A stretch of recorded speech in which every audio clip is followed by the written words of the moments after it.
Hello friends, welcome to my channel VB Education. तो आज हम लोग पढ़ेंगे क्लास 6 की एनसीईआरटी पॉलिटी का चैप्टर नंबर 9 जो कि है अर्बन लाइवलीहुड। तो इस इस चैप्टर को स्टार्ट करने से पहले मैं आपको एक चीज़ बता देना चाह रहा हूँ। This topic is more of government governance rather than polity. ये और इनफैक्ट इसका पहले वाला चैप्टर 8 और 9 जो है गवर्नेंस के ऊपर बेस्ड है। तो इसमें हम लोग पढ़ेंगे कि हम जो अर्बन एरियाज में यानी जो सिटी डेवलपर्स रहते हैं वो पैसा कैसे कमाते हैं, how they earn the livelihood. तो ऑन द लाइवलीहुड से आप क्या रिलेट कर सकते हो? Right to earn the livelihood is a fundamental right under article 21 of our constitution. It was decided in Olga Tellis case. तो इसमें पढ़ते हैं आगे वर्किंग ऑन स्ट्रीट्स। तो मैं आपको डायरेक्ट इस चैप्टर में स्टार्ट किया गया है एक एग्जाम्पल से। किससे? ये बच्चों मंची करके एक साइकिल रिक्शा पुलर है। ये मैनुअल वर्क करता है लेकिन इसे उसका पैसा कम मिलता है। मतलब कि मैनुअल वर्क का पैसा कम मिलता है यहाँ सिटीज में। क्यों? क्योंकि मोस्ट ऑफ द पीपल क्या करते हैं, विलेज से माइग्रेट करते हैं। जैसे यहाँ बच्चों मंची ने भी बोला है, I come from a village in Bihar where I worked as a mason. My wife and 3 children live in the village. We don't own land. In the village, I did not get masonry regularly. The income was that I earned was not quite sufficient for my family. यानी कि ये अपनी हालत बताता है कि क्या हालत विलेजेस में कैसी थी और इसने माइग्रेट क्यों किया है। तो क्या करता है, ये डेली मैनुअल वर्क करता है। क्या मैनुअल वर्क? पहले बस स्टॉप पे जाएगा, वहां से जो भी लोग हैं उन्हें 6 किलोमीटर तक सराउंडिंग एरिया में छोड़ के आएगा। और एक एक ट्रिप के लिए 5 से 10 रुपए मिलेंगे डिपेंडिंग अपॉन द डिस्टेंस। और जिस दिन ये बीमार हो जाता है उस दिन ही काम नहीं कर पाता है, यानी उस दिन ये इसके इसके पास कोई पैसा नहीं आता है। अब बंद बंद भी अनकॉन्स्टिट्यूशनल, यानी कि भारत बंद, देश बंद, it is all constitutional. It is unconstitutional, I mean ये सुप्रीम कोर्ट ने बोला है। as well it is unconstitutional, it is unhuman। क्योंकि जब भी हम लोग बंद करते हैं तो ऐसे जो लोग होते हैं जो डेली 5 से 10 रुपए कमाते हैं मेहनत करके डेली के, उनका काम बंद हो जाता है। और विलेजेस में भी यही प्रॉब्लम होती है, इसकी वजह से लोग सिटीज आ जाते हैं। तो इन्हीं सब चीज़ों के बारे में हमें पढ़ाया जाएगा इसमें। इससे आप एक और चीज़ रिलेट कर सकते हो, गांधीयन प्रिंसिपल। क्या गांधीयन प्रिंसिपल? अब इसके हिसाब से क्या होता है, Indian economy is based on village economy या एग्रीकल्चरल इकोनॉमी कह सकते हैं। तो प्रॉब्लम तो हर जगह है। फॉर एग्जांपल, अब जो भी आते हैं विलेजेस से लोग, उनके पास क्योंकि रेंट का पैसा नहीं होता तो क्या करते हैं, रोड पे ही अपने घर बना लेते हैं। क्या करते हैं, रोड पे अपना घर बना लेते हैं। इससे आप एक केस रिलेट कर सकते हो, ओल्गा टेलिस केस। इसमें क्या होता है, Olga Tellis versus the municipality of Mumbai था। इसमें क्या हुआ था, जो भी लोग पेवमेंट में रहते थे, रोड्स के पेवमेंट्स में, उन्हें क्या कहता है, म्युनिसिपैलिटी ने हटा दिया था वहां से। तो उसके लिए हुआ है case. So often workers make a living in city are forced to set up their homes on street as well. Below is a space which serve where workers leave their belongings during the day and cook their meals at night. Now you understand कि इन्हें कितनी problems होती हैं। अब problem तो यहाँ भी है। ये क्या फोटो है? तो क्या है कि इन लोगों ने क्या किया, शोरूम्स खोले हैं। अब शोरूम्स में क्या प्रॉब्लम होती है, टैक्सेस होते हैं, ट्रांसपोर्टेशन होता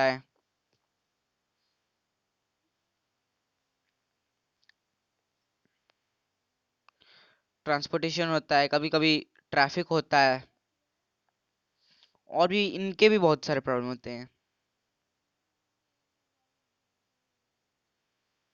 नेक्स्ट पढ़ेंगे। तो ये लेबर चौक की फोटो है। क्या होता है कि जनरली क्या होता है सिटीज में बड़े लोग जो डेली कमा के खाते हैं और जिनके पास कोई काम नहीं होता, वो क्या करते हैं, एक चौक टाइप का एरिया बना जाता है generally near a hardware store. वहाँ क्या होता है, लोग बैठे रहते हैं और अपने टूल्स के साथ, और फिर लोग जो आते हैं उन्हें पैसे देते हैं और उनसे काम कराते हैं। At Labor Chalk, daily wage workers wait with their tools for people to come and take them. जैसा मैंने आपको बताया, अभी लोग काम क्या क्या करते हैं, पाइपलाइंस डिग करते हैं, टेलीफोन केबल्स और रोड्स बिल्ड करते हैं। ऐसे हजारों वर्कर्स हैं। अब आगे पढ़ेंगे। अब कुछ लोग क्या है कि फैक्ट्रीज में भी काम करते हैं। फैक्ट्रीज में उनका काम क्या रहता है, तो they are not permanent workers. क्या होता है कि जब जब तक मालिक को उनकी जरूरत रहती है तब वो उन्हें बुला लेता है, और जब नहीं रहती तो उन्हें अनएम्प्लॉयमेंट फेस करनी पड़ती है। वेल, मैं आपको एक और चीज बताना चाहूंगा। There is a bit of information given here which says there are more than 5,000 towns in 27 big cities in India. क्या?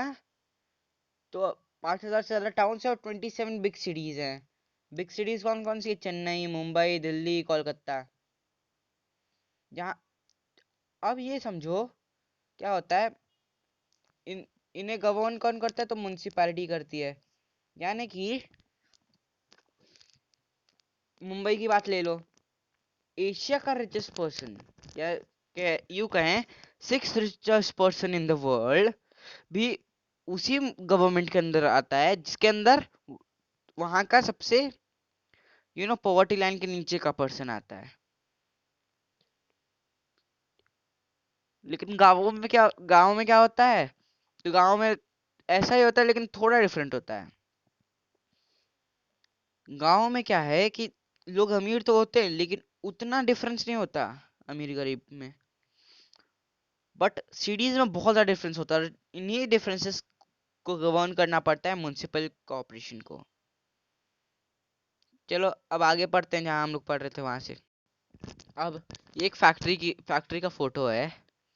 इसमें क्या है कि बहुत लोग एक साथ काम करते हैं। इन्हें एक मशीन, एक एक वर्क स्टेशन पकड़ा दिया जाता है, and their work is not permanent, जैसे मैंने आपको बताया। अब क्या होता है, अगर एम्प्लॉयर को इनकी जरूरत होती है तो इन्हें बुला लेता है, और जिस दिन ये लोग काम नहीं करते उस दिन का इन्हें पैसा नहीं मिलता, क्योंकि ये स्मॉल वेज वर्कर्स हैं। और जो परमानेंट वर्कर्स होते हैं उन्हें पैसा मिलता है। तो ये फॉर एग्जांपल ये ले लीजिए, ये जो है ये नया टाइप का वो आया जॉब आया है सिटीज में। इसमें क्या होता है, कॉलिंग सेंटर्स हैं। क्या लिखा है, working in calling centres is new form of employment in big cities. फिलहाल अब नहीं रही, अब पुरानी हो गई है। और call centre is a centred office that deals with problems and questions that consumers have regarding goods purchase and services like banking, ticket booking, etc.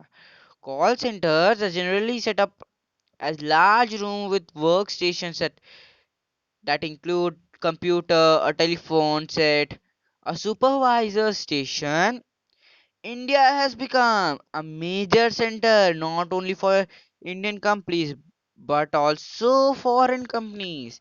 They set up call centers here as they get people who can speak English and will work for lower wages। यानी कि बाहर की countries में क्या होता है, आपको दुनिया भर के उन्हें साधन देने पड़ते हैं। आपको उन्हें बहुत सा आपको उन्हें थोड़ा एक पैसा भी ज्यादा देना पड़ता है। लेकिन इंडिया में क्या है, they Indians work for low wages, इसलिए most of the companies are set up here. अब ऑफिसर्स की बात करें तो उसमें क्या होता है, जो भी सीनियर ऑफिसर्स होते हैं, जो भी सीनियर ऑफिसर्स होते हैं, for example this is mister Chandu. अब मिस्टर चंदू जो है आईबीएम में बहुत हाई पोस्ट पे है, ठीक। एग्जाम्पल है, अब इनका क्या हुआ, इन्हें बहुत सारे अवेलेबिलिटीज भी मिलेंगी इसकी। क्या क्या, तो उसके बारे में हमें ये पढ़ाया जाएगा आगे। जैसे कि इन्हें मिलेगा, रेगुलर सैलरी मिलेगी हर मंथ। फिर क्या मिलेगा, permanent worker with the company, expect her job to continue for a long time period of time. Being a permanent worker also gets other benefits as the following: savings for old age, और कुछ part of salary is kept in fund with the government. She will earn interest. He Chandu है तो he will earn interest on this savings. When he retires from this job, he will get this money and can then live on that. तो ये सारे फायदा भी मिलेगा, जो कि जो टेम्पररी वर्कर्स होते हैं उन्हें नहीं मिलता। हॉलीडेज भी मिलेगी, मेडिकल फैसिलिटीज फॉर फैमिली, और उसे उसके लिए कंपनी पे करेगी medical expenses up to a certain amount. Medical leaves भी मिलेगी अगर वो बीमार हुई, और उसकी सैलरी काटी नहीं जाएगी इसके लिए। There are many workers in the city who work in offices, factories, and government departments where they are employed as regular and permanent workers.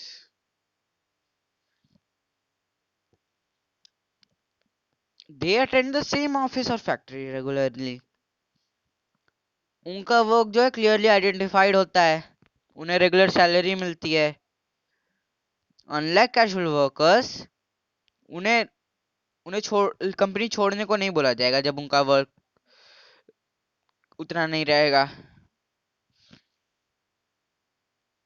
तो इसी के साथ हमारा आज का चैप्टर खत्म होता है। Hope you like the session. अगर आपको पसंद है तो प्लीज़ इस वीडियो को लाइक करना, हमारे चैनल को सब्सक्राइब करना। मैं आपको मिलता हूँ अगले क्लास की समरी के साथ, क्योंकि ये इस क्लास की समरी खत्म हो गई है। तो अगली अगली बार मैं आपको क्लास 7 का कंप्लीट करा दूंगा। If you like the session please like. I will see you in my next video. Till then bye bye.